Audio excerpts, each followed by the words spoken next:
Hey, what's going on? My name is LiterallyDead. Welcome back to another video. Sorry for the late upload, but I was a little busy today, so we're going to talk about the new update from October 12th. It is now season 35 with the Red Moon Festival, 3rd anniversary, and there's some changes we'll talk about from solo raid, balance adjustments, new summon a blessing, all that stuff. So stay tuned, we'll get into it. Oh, I also want to mention that I actually was doing this. I was talking for a good 20 minutes.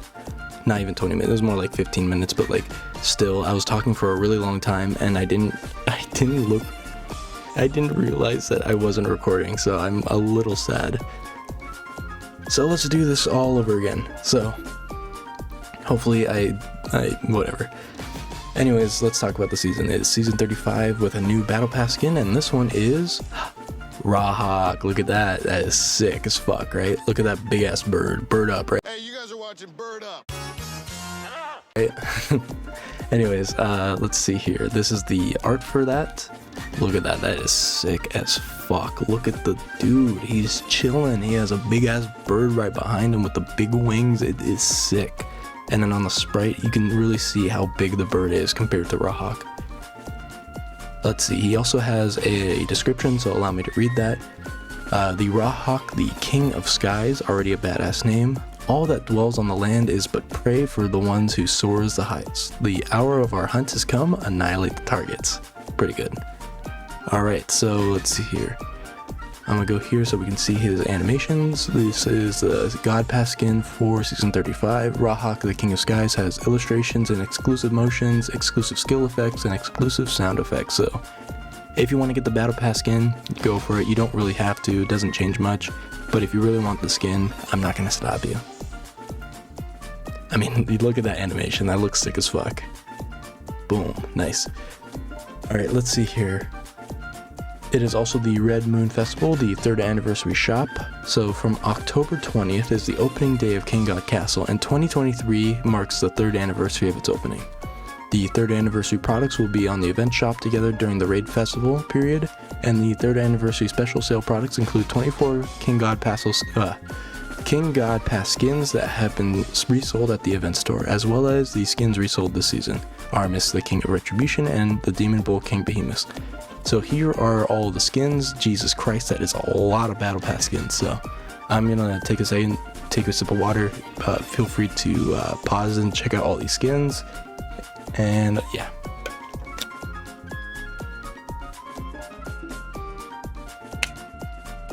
I'm not gonna edit this, by the way. This is literally all gonna be in one take. But anyways, moving on. Be sure to get these skins while you can, because the next time you'll probably see these again is probably a year from now. So get them while you can. Get the ones that you want. Let's see here. Changes in the required score for solo raids. Starting from season 35, the required score for each tier for solo raid will change. And it looks like for the starting point is the platinum rank. Before it was over 20 or 2.5 million points. Now it is just 2 million points. For diamond, it is 5 million points, or it was 5 million points, and now it's dropping to 3.5 million points. So a 1.5 million decrease. Big difference in my opinion. After that is the king rank. It was 7.5 million, now it's 5 million. 2.5 million decrease, so big change also. The god rank was 8 million points, top 100, and now it is 5.5 million points, top 100. And then finally, king god rank over 8.5 million points, and now it is over 6 million points. So the score required to achieve each rank tier is set somewhat higher compared to the difficulty of the incarnations that appear in solo raid. So the raid tier sections is adjusted downwards to equalize the difficulty with other contents. Yeah, so I'll be honest with you, I haven't touched solo raid at all, so I don't really have a baseline frame of reference to kind of infer if this is a good change or not. So if you are experienced with solo raid, let me know down in the comments below if this is a good change or not. Yeah, because I really don't know how impactful this is. Alright, let's talk about hero balancing. So starting with Mara, she has an increased attack by 18%, and her mana actually goes down, or it's a nerf. So before it was 75 mana, now it is 100 mana, but she does keep her 100% mana, right? So it's still going to be 100 out of 100 mana, so she can still start with her ability. The benefits gained from using Mara's skill are given regardless of hero stats such as attack, power, and spell power. Accordingly, she's making a great contribution to the rest of the troop without requiring equipment items or relics. By increasing the amount of mana required for Mara's skill, we reduce the frequency of her skill use and instead increase her attack power. So, I'll be honest with you, this is a really good change for Mara because like, I'm not paying attention to Mara after she uses her initial ability because after that she's a little useless in my opinion, right? So having an increased attack is pretty important to me, or important sensing to me, so I like this change. Good change. Next up is Yeon, who has an increased spell power by 25%, so poor Yeon, who just hasn't had a break. She kind of is useless, right? She keeps getting buffs, keeps being considered useless. Let's see what they have to say about this. Though Yeon was trying hard to spray skill, her performance was not good enough to compare to her efforts, so we decided to increase her spell power yet again. Hopefully they do something, or hopefully this does something where she's actually useful, because like, if this doesn't work, I think she either needs like a huge buff or like a complete like damage overhaul, or like a complete overhaul of her entire kit, but that's just my opinion. Moving on, we have Zuo Bai, who has increased max HP by 15% and increased spell power by 25%, so like a huge double buff, which I'll be honest with you, I thought Zuo Bai was fine. Maybe a little buff would be cool, but like, this is pretty important or impactful if you ask me. Let's see here. So through Zuo Bai's apparent advantages such as a capability against scattered enemies and agile skill sets to avoid enemies' crossfire, he has been on the shelf for a long time. So we decided to provide him with more HP and spell power. Insane change also, I'll be honest with you. This is like, yeah, I thought he was fine. Like, I didn't see any problems with Zuo Bai, but now bro's gonna be like crazy. At least I think. I won't know for sure until like later on in the season, but like, interesting change. I like it because I still like Zuo Bai. He's a cool character. Moving on, we have Ophelia, who has like a kind of like an overhaul of her kit in herself. So like, let's see here. She has an attack range increase from 1 to 3, and then her skill target selection range went from 7x7 to 9x9. We decided to enhance Ophelia's capabilities by providing a wider target range for her skill. We expect she could target her enemies faster than using the skill itself. So like, when Ophelia came out, they like failed completely. Like, she sucked. She was just like the worst of the worst in every aspect possible, right? And they kind of changed how she's gonna interact with the heroes now, because she has a range now. She has like a bigger area damage too. Like, this is completely different from the Ophelia that we knew when she was released, right? So I kind of like this change because now Ophelia might be a little more useful, and she also had a bunch of stat buffs from, I think it was last season or maybe a couple seasons ago, I don't know, but yeah, she did have a buff before, so having this additional buff to change her kit will make it a lot better. Now the Holy Grenade also gets a nerf, so the shockwave length or range went from 5x5 and now it's within a 2 range.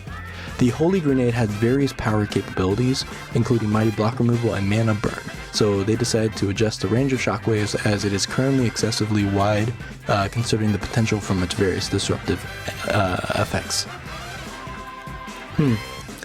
For me, okay, Motorcycle, thank you very much, but for me, in my opinion, I like the Holy Grenade. I thought it was really cool, and it's kind of sad to see it get a nerf, but it's completely understandable because the Holy Grenade is pretty strong in my opinion. Sorry, I have roommates now, so sorry if they're loud. Next up is the Perpetual Void. It has a buff and a nerf at the same time, so let's talk about it. So the attack and spell power increase per stack went from 10, 20, 30, or 40% depending on tier. Now it is 15, 20, 25, and 30% depending on tier. On top of that, the maximum essence stack went from 5 to 7, so 7 things have to die to get max stacks. Finally, the maximum attack and spell power increase went from 50, 100, 150 to 200% depending on tier. Now it is 105, 140, 175, and 210% increase. Insane. The Perpetual Void currently shows extremely dominant performance pairing with Mara's Awaken ability and Rise skill. So they decided to adjust its performance by weakening its attack and spell power bonus per stack, but providing more maximum stack instead. Okay, so for this one, it's interesting because it's like it has very like beneficial parts to it. Yes, the increased stacks makes it like a lot stronger. You'll have a lot more damage because the maximum has increased, right? But at the same time, it's like harder to start with the Void Relic, and it's harder to build up because those stacks increase too.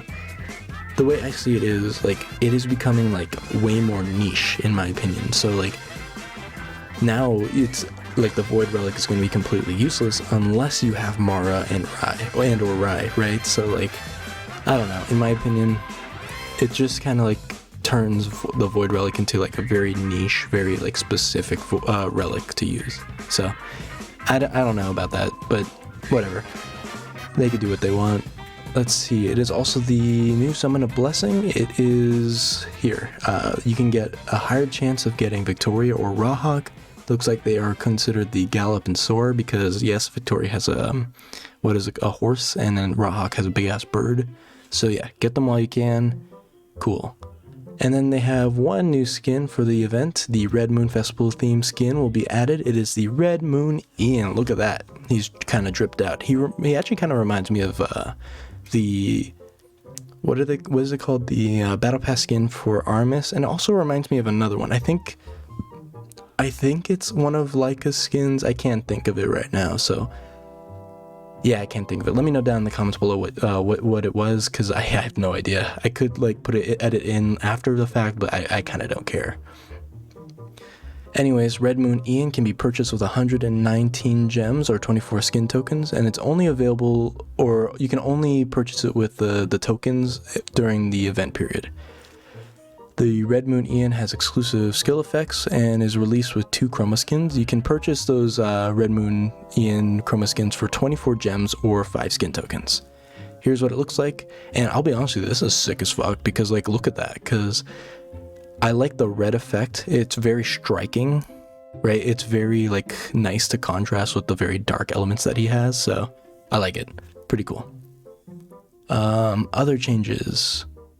After the update, the first purchase bonus for all gem packages will be reset. Okay.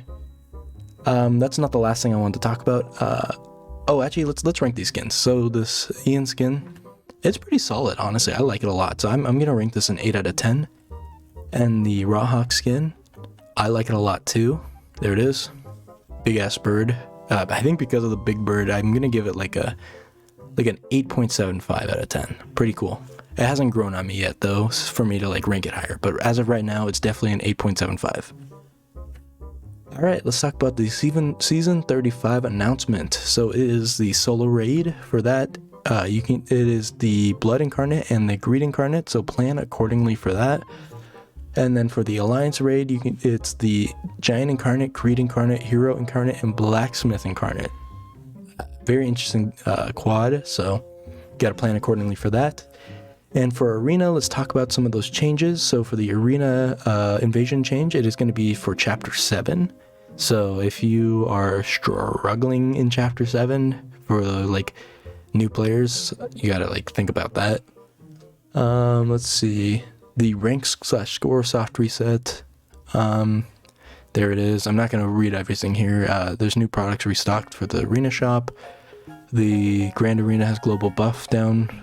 Okay, there. In Season 35, the Grand Arena has global buff down below. So the increased damage dealt by all swiftness heroes by 30% and their range by 2.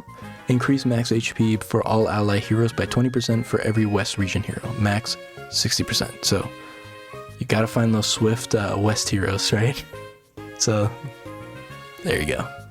Season 34 and reward delivery. Yeah, you can get all that good stuff if you had those ranks. When Season 35 ends, Arena's tokens, King tokens, and Arena banners, they'll be delivered. Yeah, as usual. Okay, looks like that was it. Interesting changes for the update. I like the new Battle Pass skin. Everything's been pretty cool. Happy birthday to King God Castle. Happy 3 years. Let's hope for a 4th one before the game dies. It's not gonna die. I think the game's pretty cool. The changes, interesting. I like the Zuo Bai change. The Void change is probably my least favorite, but it's still interesting to see because it will change the dynamics of the game. Other than that, thank you guys so much for watching. Oops. Be sure to like and subscribe, and if you do, I'll try to keep up with these updates. I will definitely do it on time next time. Sorry about that again. And other than that, I will see you next time. Bye.